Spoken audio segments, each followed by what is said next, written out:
سلام، أنا رون. مقطع جديد وقصة جديدة، صلوا على النبي، يلا نبدأ. تقول صاحبة القصة: تبدأ قصتي من أهلي. أمي طالبة جامعية في قسم الفنون التشكيلية، وأبويا في قسم العزف والموسيقى. في ذاك الوقت أبويا كان ماخذ إجازة للسفر برا البلد، وأبويا جاء البلد عشان يجدد إجازة أبويا بدال عنه، وشاف أمي بالصدفة. طبعا هذا الكلام كله قبل ما يتزوجون. أمي كانت بنت حلوة وتلفت الأنظار، وجدي راعي بنات وخبرة في دي المواضيع.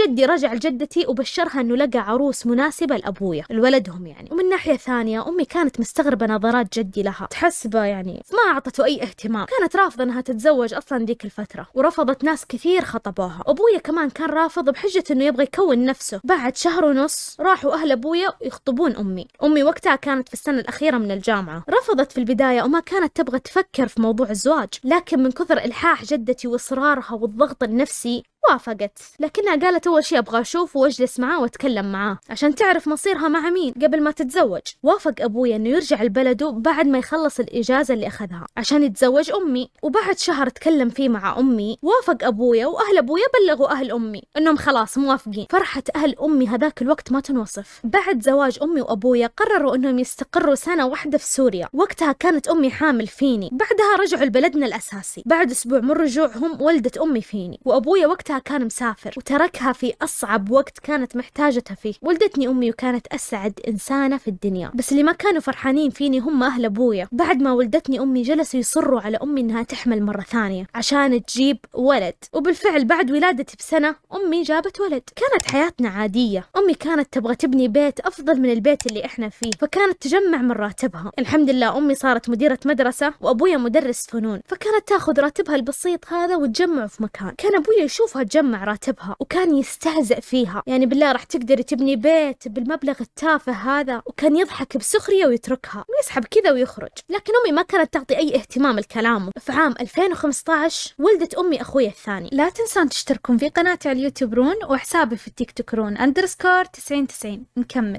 ويوم من الأيام، وتحديدا لما كان عمري 10 سنوات، بعد ما كنا راجعين من بيت أهل أمي، حصل التماس كهربائي في البيت. خرجنا كلنا من وسط النار. أبويا وقتها ما كان معانا، كان مع أصحابه. اتصلت عليه أمي وجاء. أنا من الصدمة واقفة، ما تكلمت، ما بكيت، ما علقت ولا شيء. لاحظت في هذه اللحظة أننا إحنا 4 بس، أمي وأبويا وأخويا وأنا أخويا الثاني. انعقد لساني وقتها من الرعب. أبغى أتكلم، أبغى أقول أمي أخويا باقي جوا، لكن ماني قادرة. تجمدت في مكاني. لكن بلحظة صرخت باسم أخويا، وأمي انتبهت وصارت تصرخ وترجع لوسط البيت. وأبويا فك سبرنت وراها. دخلت أمي وصارت تنادي على أخويا، وسمعت صوته يبكي بغرفته. ركضت وسط النار باتجاه الغرفة، صارت تقول يا أنقذ يا نموت سوا. أخذت ضمته وحاربت لما قدرت تخرج، لكن أبويا ما قدر يخرج.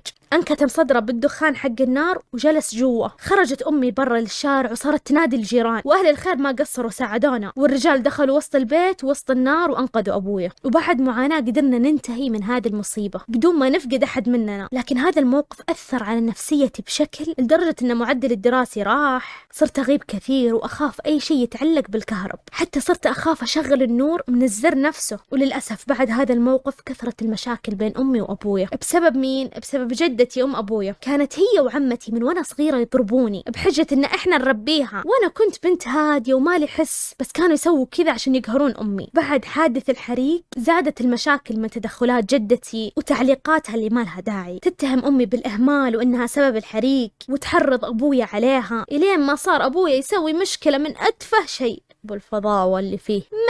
مثلا يوم كذا أمي سوت أكلة مشهورة بدولتنا، سوتها للغداء، فأبويا ما يحب هذه الأكلة فما تغدى وراح ينام. لكن إحنا وأمي نحب هذه الأكلة مرة. لما صحينا اليوم الثاني طلبنا من أمي إنها تسخن لنا الأكلة هذه على الفطور، سخنتها لنا وصرنا ناكل. لما جاء أبويا صار يقول يعني أمس سكتلك، هذا فطور دحين؟ قالت هي ونعمة ربي، والأطفال يبغونها، أنت كل جبنة وعيش وأي شيء تبغاه، ما نشوف إلا السفرة صارت تطير ما شاء الله على الأرض، الصحون مكسرة، وأبوي يصارخ ويشتم أمي وخرج من البيت. اتصلت أمي مباشرة على طول بجدي أبو أبويا عشان يجي ويشوف اللي سواه ولده، يجي بنفس الوقت ويشوف. واتصلت على خالي وقالت تعال تيجي تاخذني الآن. وصل جدي وحاول يهدي أمي، لكنها حلفت تروح مع خالي. راحت أمي، واليوم الثاني جاء خالي وأخذنا عند أمي. بعد فترة جلس أبويا مع خوالي وتفاهم معاهم وصالح أمي ورجعها للبيت. وبعد أسبوع من رجعتهم رجعت المشاكل، وما ما أوصف لكم فرحة جدتي أم أبويا، لأن هي اللي كانت تحرض عليها وتقول له طلقها، مو كل مرة تسامحها، وعماتي معاها يشجعونه إنه يطلقها قدامنا. كملنا بيتنا أخيرا ونقلنا فيه الحمد لله. كان بيت جميل مرة، إحنا اخترنا تصميمه بكل التفاصيل وعشنا فيه الحمد لله. كان في مشاكل لكنها أخف بما أننا بعيدين عن أهل أبويا. سنة 2020 حصلت مشكلة بين أمي وأبويا، لكن هذه المشكلة كبيرة، وهذه المرة أبويا تجاوز الحد،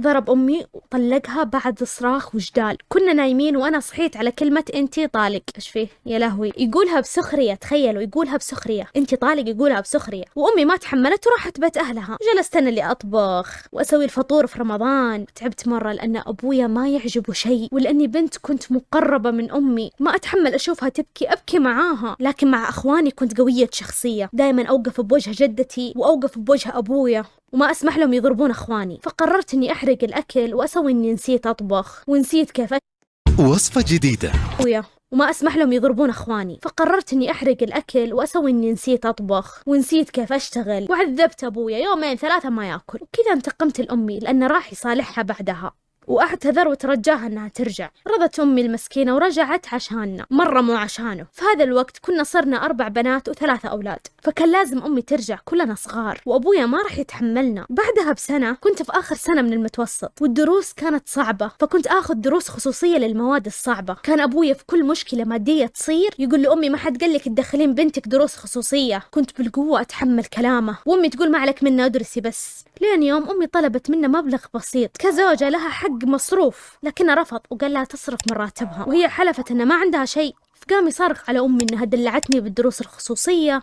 وانها ضيعت فلوسها على الفاضي، وتركها وطلع البيت جدي. فامي قالت والله ما اعديها له. لبست عبايتها بنت ابوها وراحت وراه البيت جدي اشتكته لاهله. جدي وقف معاها ووقف بصفها ودافع عنها، لكن لما شاف نظرات جدتي له ما عاد تكلم. وجدتي صارت تتشمت بامي وتضحك وتقول جزاك، اقل شيء سويه فيك وش اكلك يا عجوز النار. لكن اخيرا امي فهمت ان البيت اللي نقلنا فيه بيتها مو بيته، وهي اللي بنته بفلوسها وهو اللي يخرج منه مو هي. قالت له هذا بيتي وانت روح نام عند اهلك، يلا يلا يلا يلا. صار ينام في صالة الاستقبال اسبوعين. طبعا في نفس اليوم اللي امي راحت فيه بيت جدي انا لحقتها، ولما شفت جدتي تتشمت بامي ما قدرت اسكت وانفجرت وخرجت كل اللي في قلبي، ما بقيت ولا خليت فيهم. صاروا يسبوني واني ماني متربية، بس مع نفسهم امي خط أحمر، خط عنابي كمان. وأبويا للأسف ما تغير فيه ولا شيء، جاف وقاسي كل الأوقات نفس القسوة. تعبت وأنا أفكر الحل لوضعنا. أحزن لأمي إنها مجبورة تتحمل شخص زي أبويا، تتحمل عشاننا.